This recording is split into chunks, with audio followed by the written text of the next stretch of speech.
এর আগে ছিলেন ধনকড়, জগদীপ ধনকড়।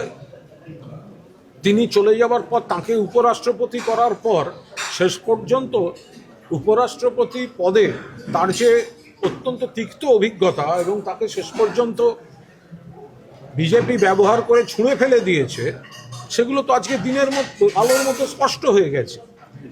ফলে আমরা খোঁজ নিচ্ছি সেগুলো, আমরা নিশ্চিতভাবে খোঁজ নিচ্ছি যে ডক্টর সিভি আনন্দ বোস তাকে হঠাৎ এইভাবে, আমরা তার সুস্থতা কামনা করি তিনি যদি অসুস্থ থাকেন, কিন্তু তার মানে এই নয় যে ভোটের মুখে হঠাৎ রেজিগনেশন। যে মানুষটি ঘুরছেন, কর্মসূচি নিচ্ছেন, বৈঠক করছেন, তিনি হঠাৎ ভোটের মুখে ইস্তফা, এতে তাকে ইস্তফা দিতে বাধ্য করা হচ্ছে কিনা সেটাও খোঁজ নিয়ে দেখতে হবে। দিল্লিতেই আছে, আমি বলছি তো।